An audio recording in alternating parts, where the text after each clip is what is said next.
오늘은 미셔널 처치 13번째 괜찮아요 시몬이라는 제목으로 하나님 말씀 나누도록 하겠습니다. 이 동전에는 앞면과 뒷면이 있습니다. 동전을 잘 보려고 하면 앞면도 잘 봐야 되지만 뒷면까지 봐야 제대로 본 것입니다. 인생도 마찬가지입니다. 우리가 종종 범하는 실수 중 하나는 어느 한쪽 면만 보고 그 사람 혹은 그 사물 전체를 판단한다는 것입니다. 예를 들어서 여기 지팡이 하나 이렇게 있는데요, 지팡이를 보니까 너무 오래된 지팡이에요. 여기저기 막 상처도 있고, 그리고 지팡이 끝은 다 닳아서 쓰기에도 불편하고 어디에 두자니 오히려 걸리적거리고 버려야 될 지팡이 하나가 있습니다. 그래서 이 지팡이를 버리려고 했는데 버리면 안 된다고 하면서 그 지팡이에 대한 이야기를 해줍니다. 이 지팡이는 한때 독립운동을 했던 분의 것이래요.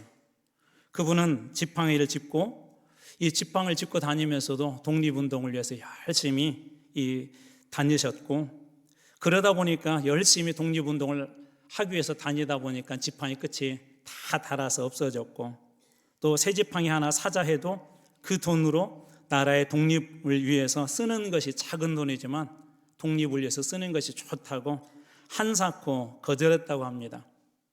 그래서 지팡이는 닳아 있었고 너무나도 오래되어서 평생 그것만 쓰셨기 때문에 지팡이 여기저기에 상처가 많았대요. 지팡이 처음 보는 순간하고 이 이야기를 듣고 그 속 내면에 있는 지팡이의 역사에 대한 이야기를 듣고 나면 이 지팡이를 함부로 버릴 수가 없습니다. 그래서 시인 나태주의 시처럼 때로는 자세히 앞도 봐야 되지만 자세히 뒷면도 봐야 한다는 것입니다. 자세히 본다는 것은 겉모습뿐만 아니라 속모습까지도, 드러난 것뿐만 아니라 드러나지 않는 것까지도 잘 보는 것을 말하는데요, 사람의 인생도 자세히 들여다보면 그 사람이 이해가 될 때가 있어요. 왜 저 사람은 저러나, 왜 저 사람은 저렇게 하나, 왜 교인인데 저렇게 하나 라고 그렇게 생각하다가도 자세히 들여다보면 그 사람이 이해가 되고 오히려 때로는 긍휼의 마음을 품게 된다는 것입니다. 우리는 교회를 생각하면 늘 이런 교회에 대한 생각을 하죠. 예수님이 꿈꿨던 교회. 그리고 저희들이 사도행전 보고 있는데 이 사도행전의 교회처럼 참 좋은 교회 됐으면 좋겠다라는 그런 꿈을 늘 꿉니다.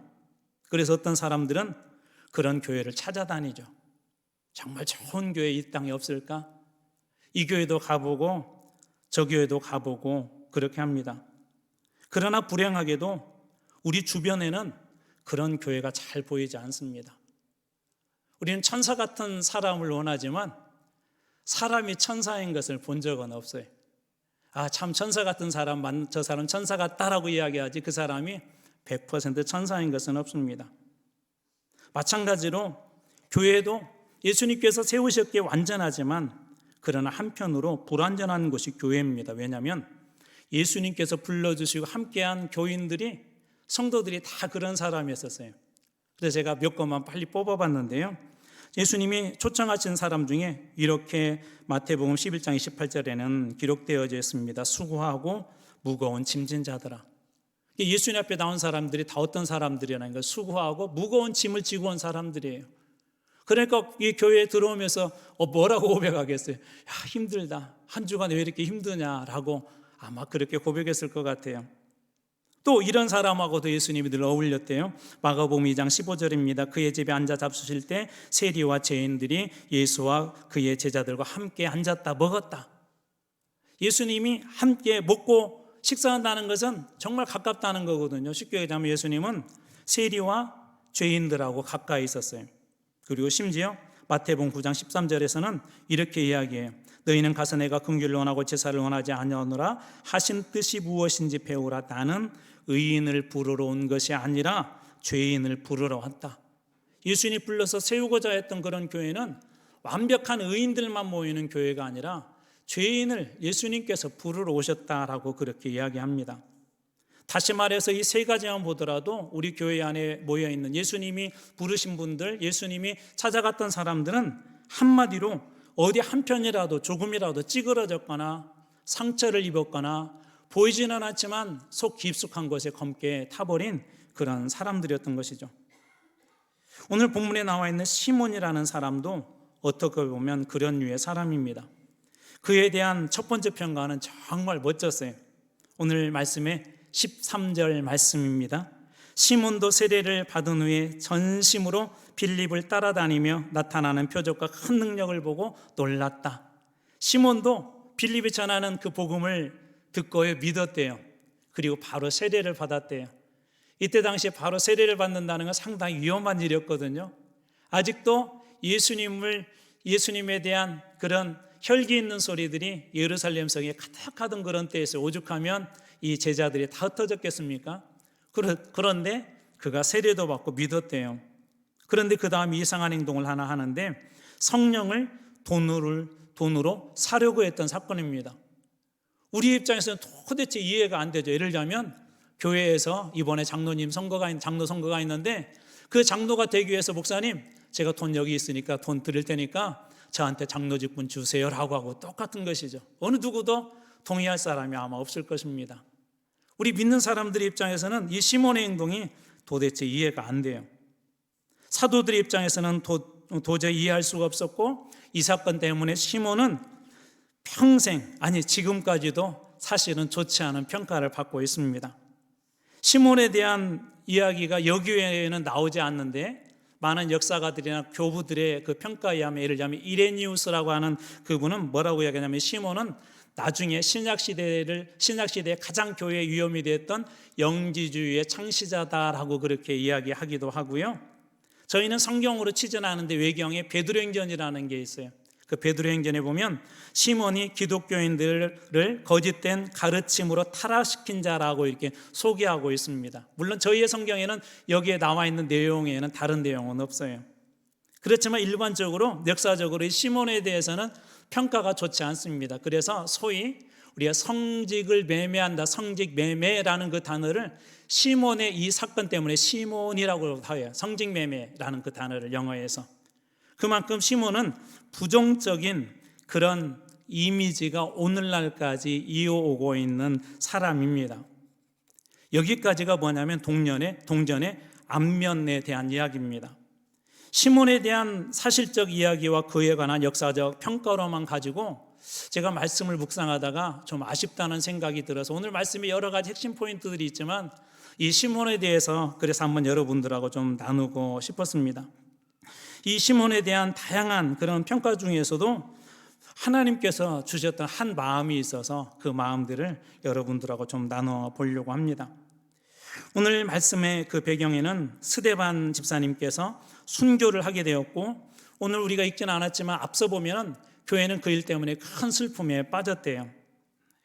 이 큰 슬픔에 빠졌던 그런 교회지만 한편으로는 한쪽에서 또 박해가 심해서 교인들은 흩어졌는데 사도들 외에 제자들 모두가 유대와 사마리아로 흩어졌다라고 그렇게 이야기합니다. 사울은 스데반의 죽음이 마땅하다고 그렇게 생각을 했고 사울은 앞장서서 누구보다도 교회를 핍박을 했는데요. 사도행전 8장 3절입니다. 사울이 교회를 잠멸할 새 각 집에 들어가 남녀를 끌어다가 옥에 넘겼다. 사울이 교회를 완전히 없애고자 그렇게 했다는 것입니다. 그러자 교회는 어떻게 됐죠? 8장 1절에 보면 뒷부분입니다. 그날에 예루살렘에 있는 교회에 큰 박해가 있어 사도 외에는 다 유대와 사마리아 모든 땅으로 흩어지니라. 사도들만이 예루살렘에 남아있고 제자들 7 집사님들도 다 흩어졌다라고 그렇게 이야기합니다. 오늘 본문의 말씀은 바로 거기에서 시작합니다. 이들이 흩어진 곳, 그 중에 빌립 집사님이 계셨는데 이 빌립 집사님이 흩어져서 처음 가서 복음을 전하는 것이 유대인들이 그렇게 경멸했던 지역인 사마리아라고 하는 곳이었어요. 사마리아. 빌립 집사님은 이 사마리아 가서 전도를 했는데 사마리아는 여러 번 설명을 드렸지만 짧게 다시 한번 설명드리고자 합니다. 사마리아는 분열왕국 시대 북왕국의 그 수도였었는데요. 아수르라고 하는 나라에 의해서 멸망을 당해요. 이 나라가. 그리고 나서 아수르가 펼친 몇 가지 정책이 있는데 그 중에 하나가 혼혈 정책이라는 것은 혼혈. 그래서 아수르에 있는 자기 민족들을 이 사마리아로 북이스라엘 쪽으로 데려오기도 하고 또 북이스라엘 사람들을 아수르로 데리고 가서 서로 이렇게 결혼을 하게 만들어요. 쉽게 얘기하자면 피가 섞인 것이죠.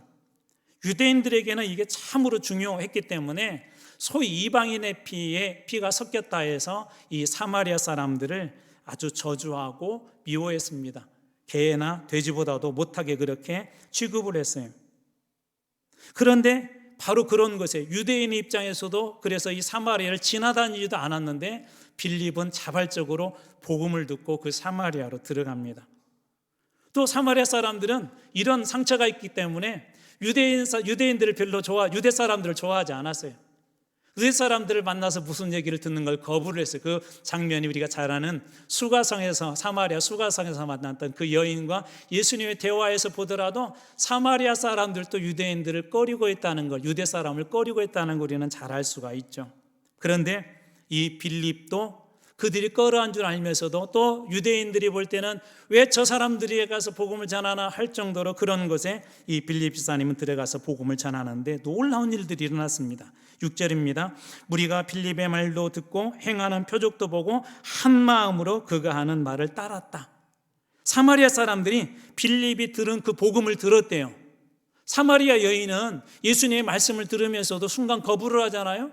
그런데 이 사람들이 빌립이 전해준 복음을 듣고 빌립이 정하는 표적도 보았다는 거냐, 하나님이 어떤 일을 하셨는지 이들이 몸소 경험했다는 겁니다. 뿐만 아니라 빌립이 전해준 그 복음, 하나님의 말씀을 한 마음으로 예외 없이 똑같이 따랐다라고 그렇게 이야기합니다.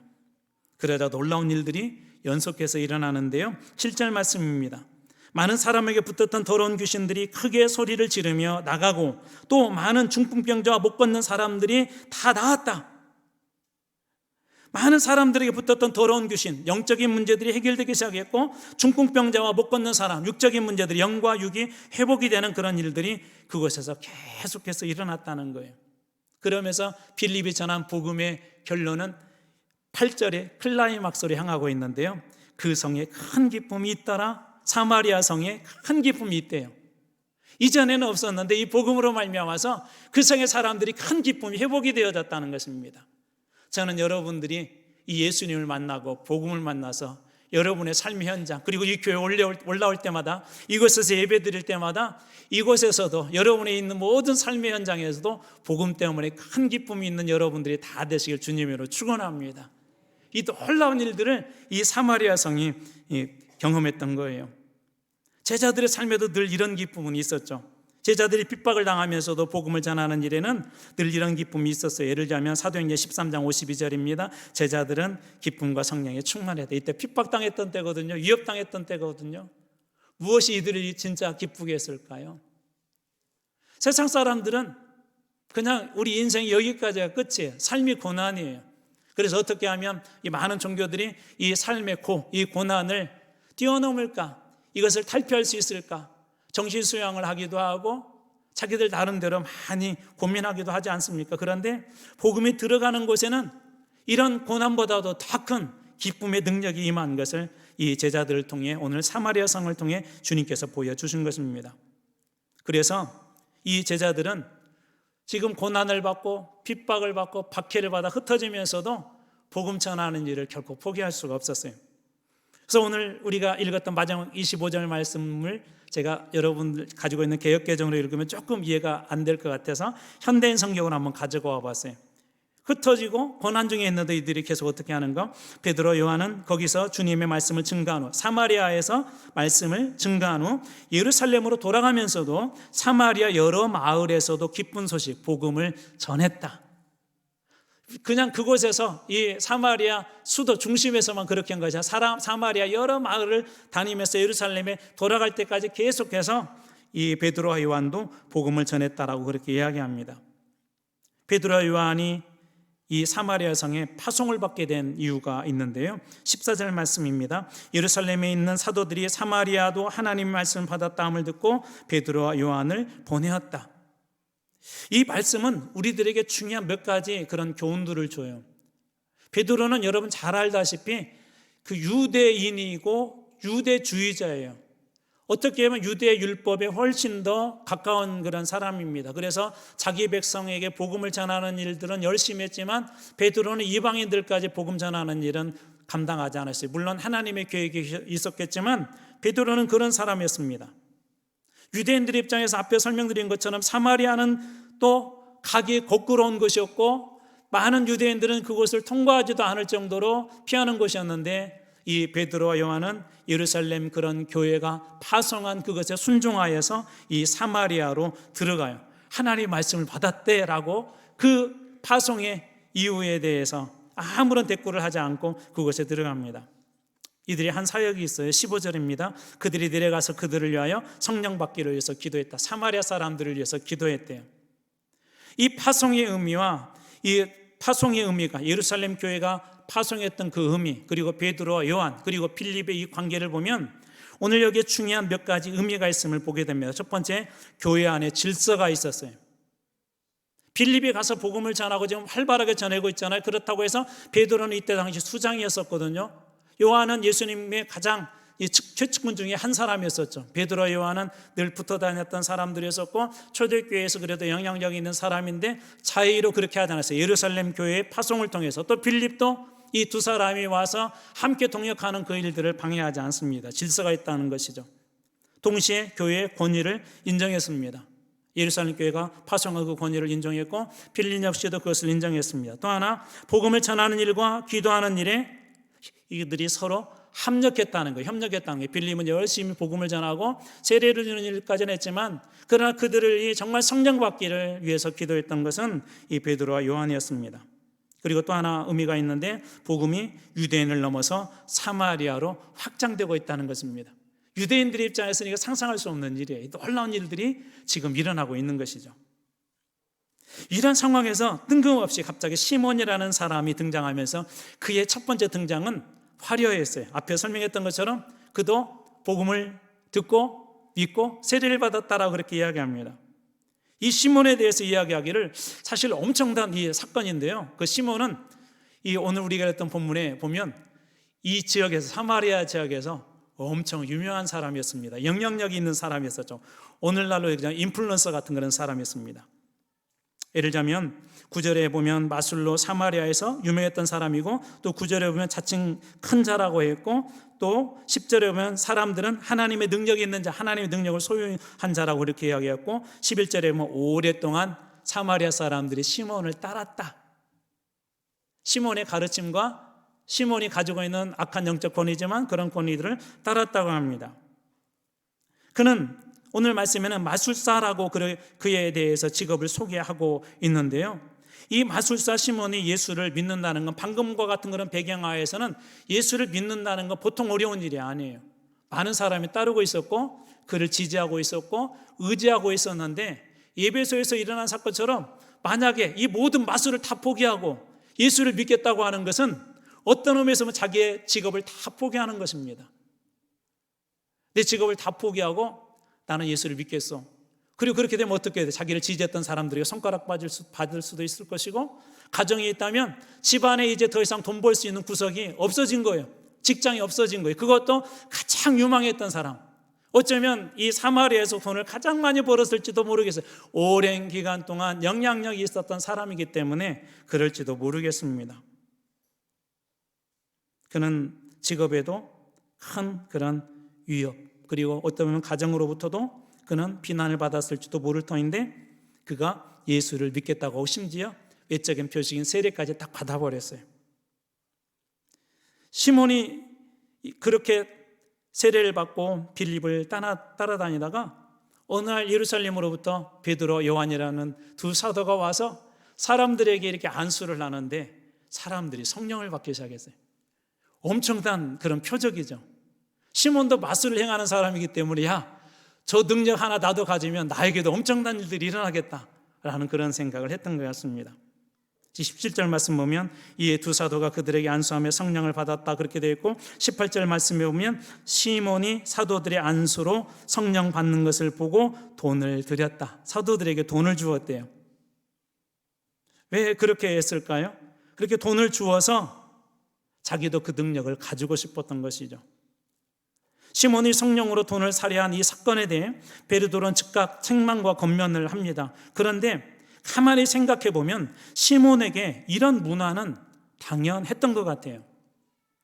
그가 마술을 행할 때 사람들의 병을 고쳐주거나 아니면 사람들에게 상담을 해주거나 그럴 때 분명히 그는 그게 직업이었었기 때문에 이 돈으로 거래를 했을 것 같아요.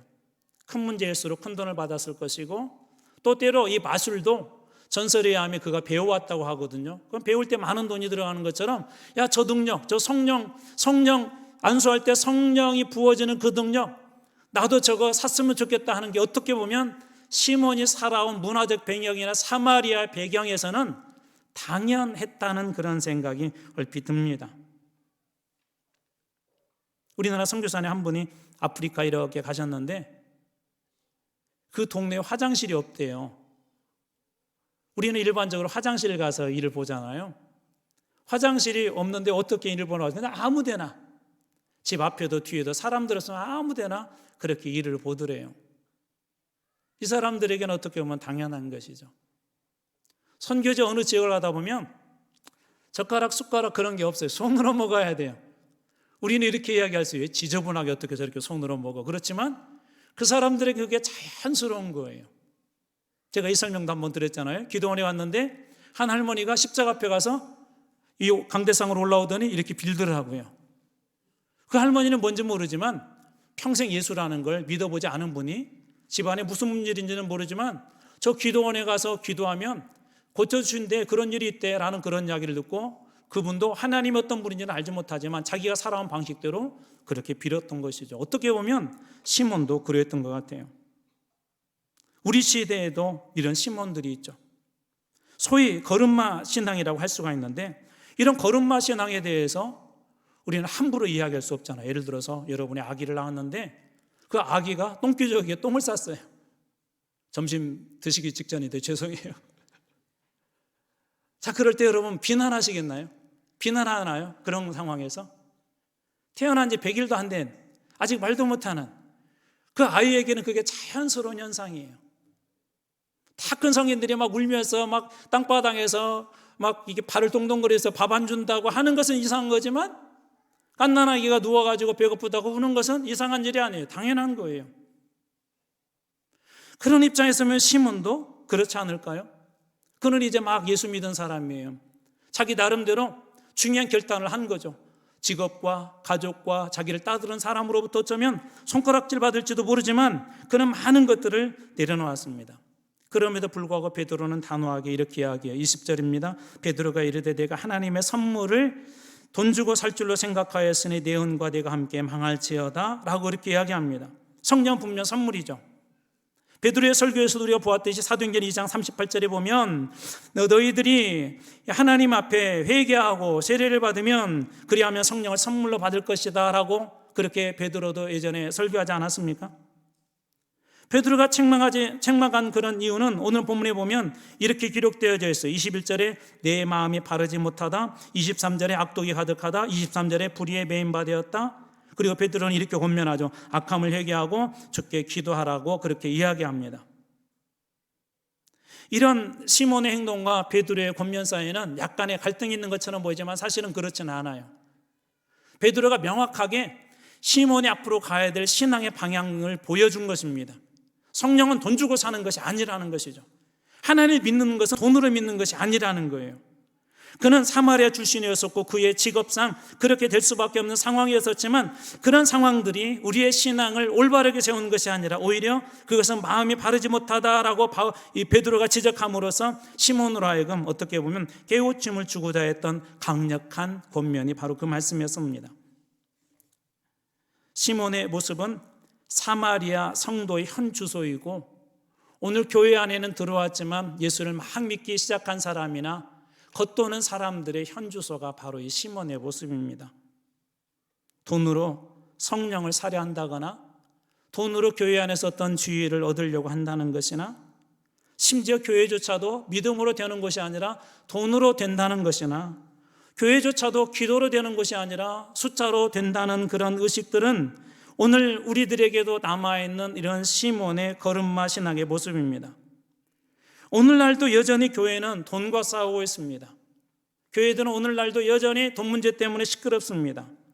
성령 이후에 초대교회가 돈 문제에 대해서 손을 다 놓았잖아요. 교회 앞에 전부 다 자기 재산을 내어놓고 필요한 사람을 나눠주십시오. 그런데도 초대교회 안에 이 돈 문제가 끊임없이 일어나죠. 대표적인 사건이 아나니아와 삽비라 사건 아닙니까? 그 사건들은 오늘날 우리 교회 안에서도 여전히 돈과 혹은 힘과 우리 교회도 싸우고 있는 그런 모습들을 보게 됩니다. 선물을 돈으로 계산하고 돈으로 그렇게 계산해서 받는 사람은 없을 것입니다. 그런데 여전히 하나님의 선물, 은혜와 믿음을 우리는 자꾸 돈으로 혹은 어떤 사람들의 인기로 해결하려고 하는 것이 바로 이 시몬이 가졌던 현주소의 모습 아닙니까? 기브 앤 테이크, 받은 만큼 준다는 것이 일상화된 이 사회, 오늘 이 사회를 향하여서 오늘 시몬의 모습을 통해 던져준 그 질문들은 무엇입니까? 어느 순간 우리는 하나님께 받은 은혜는 잊어버리고 오랜 시간 예수를 믿었으면서, 시몬의 상황은 이제 막 예수를 믿은 거예요. 이해가 되지만 오랜 시간 예수를 믿었으면서도 하나님의 은혜보다도 여전히 우리 자신의 유익과 이익이 중요한 그런 모습이 이 사마리아 성의 모습입니다. 어느 가난한 과부가 열심히 호떡 장사를 이렇게 했대요. 지나가던 노인이 그 상황을 알았기에 지나가다가 호떡이 얼마에 물었더니 1,000원이라고 하니까 그럼 하나 주시오. 그래서 하나를 드렸더니 지금 생각해 보니까 배불러서 안 되겠어 하고 1,000원은 놓고 가시들여서 뒤쫓아가서 호떡을 드렸더니 괜찮다고, 이미 내가 사기로 작정하고 한 거니까 받으시라고. 이런 일들이 며칠 이렇게 반복이 됐대요. 노인은 그 부인이 좀 긍휼해 보여서 좀 자비를 베풀어 줘야 될 것 같아서 좀 조금이라도 하루 1,000원 별것 아니지만 힘이 되어주고 싶어서 그렇게 했던 거예요.